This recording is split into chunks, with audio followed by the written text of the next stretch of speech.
sebuah drama. Nah, drama ini berisi tentang materi yang akan dibahas dalam mapel IPAS, yaitu komunikasi dan sosialisasi. Selamat menyaksikan. Halo teman-teman. Jumat minggu depan kita udah ulangan IPAS ya. Aku lupa materinya. Kalian ingat tak? Materinya tentang komunikasi nggak sih? Komunikasi. Loh, bentar. Jumat depan kalian ulangan? Iya, Jumat depan kami ulangan. Kamu kapan? Kalau aku itu minggu depannya lagi. Soalnya kan kita beda kelas. Evi, kalau minggu depan kamu mau ikut belajar nggak di tempat biasanya? Oh, di perpustakaan itu kan? Iya. Oh, oke, siap teman, nggak apa-apa. Ya udah ya, kita sepakat habis kelas kita review materi bersama ya. Oke.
Aku mulai ya tebak-tebakannya.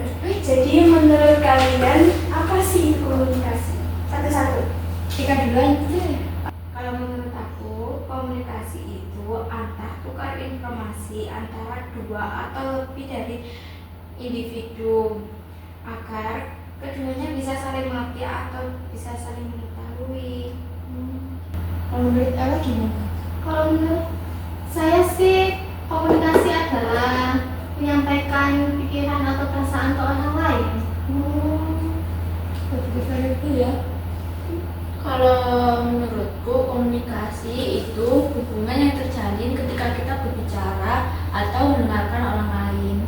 Nah, kalau menurutku nih, komunikasi itu adalah proses ngobrol atau menyampaikan pesan ke orang lain dengan gerakan ataupun dengan kata-kata. Oh, jadi bisa disimpulkan ya, komunikasi itu adalah proses penyampaian dari satu individu ke individu lain. Iya, benar sih. Nah, terus lanjut ya ke materi selanjutnya. Jadi, menurut kalian, salah satu aja deh yang jawab. Komunikator itu apa? Cepet-cepetan ya. Apa sih itu komunikator dan disebutkan? Kalau menurutku nih, komunikator itu seseorang yang menjadi sumber informasi bagi komunikan. Nah, tugasnya komunikator inilah yang memberikan informasi ke komunikan. Pertama, komunikasi verbal, baik dalam bentuk lisan maupun tulisan. Yang kedua, pembahasan substansi yang akan disampaikan. Ketiga, kredibilitas yang baik di hadapan audiens atau komunikan. Yang keempat, pemilihan media komunikasi yang tepat. Kelima, mengantisipasi gangguan yang mungkin timbul saat menyampaikan pesan. Yang kelima, memberikan tanggapan yang diberikan oleh komunikasi. Ya paham belum buat penjelasanku yang tentang komunikator tadi? Udah sih. Kayaknya perlu contoh deh. Nah, bentar. Carikan contohnya ya. Nah, ini loh contohnya kalau perlu penjelasan.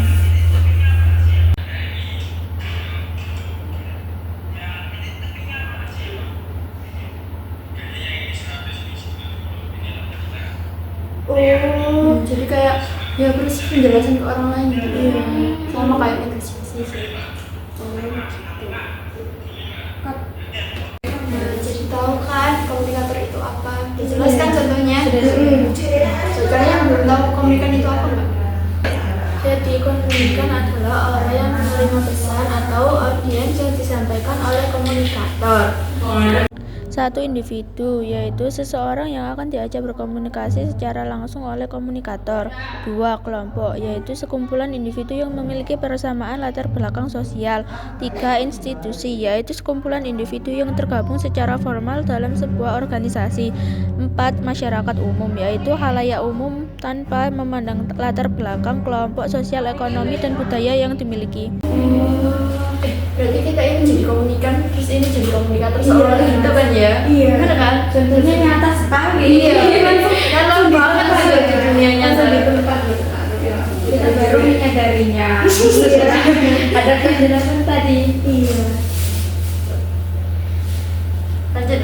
Lanjut. Yang ketiga, pesan. Siapa yang bisa jawab?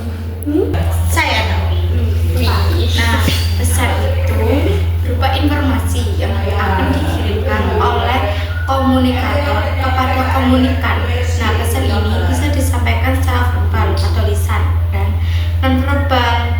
Dan pesan ini juga bisa disampaikan secara langsung seperti face to face atau melalui media lain. Nah, pesan ini memiliki 3 sifat, tapi aku kurang hafal ya. Jadi kalau di buku ini, pesan itu kan 3 sifat. Yang pertama itu pesan informatif, pesan yang berisi fakta dan data yang digunakan untuk mengambil suatu kesimpulan serta keputusan sendiri. Dan yang kedua itu pesan persuasif, yaitu pesan berisi ajakan yang dapat memengaruhi kesadaran manusia bahwa pesan yang disampaikan akan memberikan suatu perubahan. Yang terakhir itu pesan koersif, yaitu pesan yang bersifat memaksa dengan adanya sanksi. Sisi 1. Media komunikasi adalah sarana yang bisa digunakan sebagai alat komunikasi dari komunikator dan komunikan sebagai yang bisa memahami isi pesan. Biasanya media komunikasi itu kalau personal itu kita melakukan chattingan sama teman melalui WhatsApp, Telegram, dan Instagram. Kalau media komunikasi massal itu biasanya kita kasih kabar melalui surat, televisi maupun website. Gitu. Jadi kalau kita di WhatsApp itu udah termasuk ke media personal ya? Massal. Oh massal? Iya. Nah, jadi kita lanjut ya. Yang ini ada efek pesan. Siapa di sini yang bisa jawab efek pesan ini apa? Efek pesan ini adalah suatu responan atau reaksi terhadap suatu pesan yang telah disampaikan. Biasanya ini berupa tindakan, perilaku, dan juga komunikasi sendiri. Nah, efek sebuah pesan ini dapat dilihat dari beberapa hal. Yang pertama itu ada perubahan pengetahuan dan juga perubahan sikap atau perilakunya. Itu sih. 1. Perubahan pengetahuan, yaitu penambahan pengetahuan komunikan sebab pesan dalam komunikasi yang diterimanya. Contohnya, setelah belajar biologi, peserta didik jadi lebih memahami kegunaan tambahan dalam kehidupan. Yang kedua adalah perubahan sikap atau perilaku, yaitu perubahan tingkah laku komunikan setelah menerima pesan. Contohnya, setelah belajar biologi, peserta didik menanam pohon karena memahami fungsi tanaman sangat penting untuk kehidupan. Nah, jadi kan di kelasku itu kan udah nih materi sosialisasi. Jadi aku juga mau berbagi ilmunya juga kepada kalian supaya nanti waktu kalian diterangin kalian itu udah easy gitu ya, udah paham gitu. Oke. Nah, jadi sosialisasi itu adalah suatu upaya untuk menanamkan nilai budaya kepada suatu individu agar individu itu dapat menjadi masyarakat yang baik. Ya, gitu. Nah, di sini itu ada tipe, bentuk, sama sosialisasinya atau agen sosialisasinya. Nah, jadi yang pertama itu ada sosialisasi formal. Jadi sosialisasi formal dia itu adalah aturan yang dia itu memiliki aturan yang mengikat dan juga itu harus dipatuhi. Contohnya itu ya kayak undang-undang itu. Nanti kalian pasti kalau kena hukuman di undang-undang pasti kan langsung kayak di penjara gitu kan. Karena kan itu harus dituruti. Nah, yang kedua ini ada sosialisasi informal. Nah, jadi itu sosialisasinya itu bersifat kekeluargaan di masyarakat atau pergaulan. Jadi contohnya kayak kita berkomunikasi sama keluarga. Gitu ya. Nah, terus yang kedua ada bentuk sosialisasi. Jadi ada dua, yang pertama ada primer sama ada sekunder. Nah, kalau primer ini bentuk sosialisasi yang terjadi pada tahap awal yang dijalani oleh manusia. Nah, contohnya itu kayak orang tua mengajarkan itu jujur. Nah, gitu ya. Itu primer berarti di lingkungan awal ya. Berarti di lingkungan gimana? Keluarga. Nah, gitu. Nah, kalau sekunder ini balikannya, berarti dia di lingkungan keluarga. Nah, jadi contohnya itu ya kayak sosialisasi yang dilakukan di lingkungan sekolah kayak gitu. Itu kan di luar keluarga ya. Iya. Nah, terus lanjut kita ke agen sosialisasi. Jadi di sini tuh ada 5. Yang pertama itu ada keluarga. Nah, yang ini kan agen sosialisasi primer. Nah, dia itu memiliki intensitas yang tinggi itu untuk mengawasi perkembangan anak gitu. Jadi untuk tujuannya itu agar si anak itu membuat ciri khas kepribadian individu yang baik sejak dini. Gitu, kalau di keluarga. Nah, kemudian ada di lembaga pendidikan. Jadi lembaga pendidikan ini dia itu termasuk apa? Guru. Bukan. Iya, tapi primer atau sekunder? Primer. Sekunder. Oh, salah ya berarti. Sekunder ya. Oke. Jadi dia ini tujuannya itu menanamkan nilai kedisiplinan dan pendidikan generasi untuk yang mendatang. Oh ya. Itu lembaga pendidikan. Nah, terus perlu ini lagi ya. Iya ya. Pancing-pancing lagi dong. Nah, dan yang ketiga ini ada kelompok permainan. Jadi ini kita termasuk kelompok permainan nih termasuk. Nah, jadi itu yang melakukan sosialisasi melalui kelompok permainan yang kita ini ya kelompok permainan. Terus yang kemudian ada lingkungan kerja. Namanya lingkungan kerja pasti itu sosialisasinya dilakukan di lingkungan kerja. Nah, terus yang kelima ada media massa. Jadi alat untuk penyampaian pesan yang bersifat umum. Nah, gitu. Nah, perkembangan dan perubahan sosial ini itu memiliki peran yang penting dalam penyampaian nilai dan norma untuk menghadapi masyarakat yang beragam. Karena kan luas ya media sosial. Banyak yang kita kenal dulu aja. Iya, ketika gitu kan, itu kan pasti. Nah, kita lanjut yang kedua yaitu yang pengaruh sosialisasi. Jadi ada A, yang pertama itu keselarasan individu dan lingkungan sosial. Jadi itu apa? Jadi itu sosialisasi yang efektif dapat menginspirasi individu itu untuk berpikir dan bertindak sesuai dengan kepentingan sosial melalui beberapa tahap. Nah, tahap ini ada 4. Nah, jadi yang pertama itu ada tahap persiapan. Jadi tahap ini tuh dialami sejak manusia itu lahir. Jadi contohnya kayak bayi itu baru belajar bilang mama, ayah, itu namanya tahap persiapan. Nah, kemudian ada setelah itu kita menuju ke tahap meniru. Jadi tahap ini anak itu belajar untuk menjadi sebuah peran, tapi dia tidak tahu untuk apa dia menjadi peran itu. Jadi contohnya kayak kita jadi polisi dan menangkap penjahat, tapi kita nggak tahu kenapa kita jadi polisi dan kenapa menangkap penjahat itu kan. Gitu kan ya. Nah, terus habis itu tahap bisa bertindak. Jadi tahap ini anak itu sudah mulai tahu apa sih tujuan kita.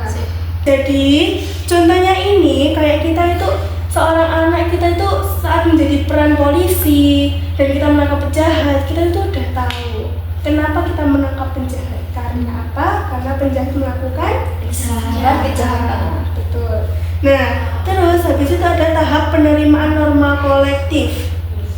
Nah, tahap ini sang anak ini sudah memiliki pengaruh di masyarakat. Jadi dia sudah tahu apa yang benar dan apa yang salah. Dan jadi remaja gitu ya. Jadi kita udah tahu aturan apa yang harus kita lakukan saat di masyarakat. Jadi ini ada komitmen sosial. Nah, komitmen sosial ini adalah suatu tindakan untuk melakukan sesuatu dalam proses sosialisasi ketika individu ini memiliki kebebasan untuk berpartisipasi aktif dalam suatu komunitas sosial dan dia tuh juga memiliki kebebasan dalam mengekspresikan diri. Terus, nah individu ini mulai memberikan pengaruh kepada masyarakat.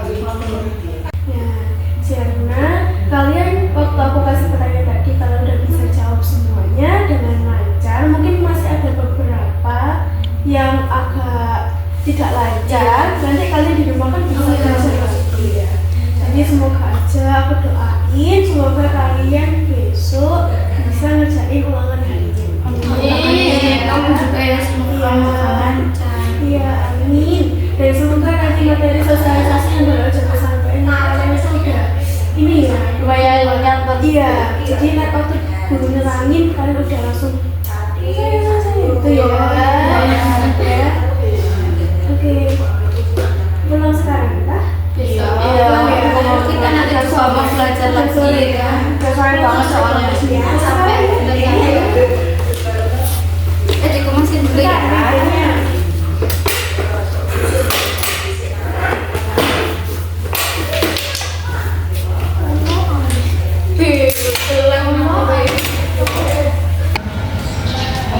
Sekian drama dari kami. Semoga ada pesan dan ilmu yang bisa kalian ambil ya. Wassalamualaikum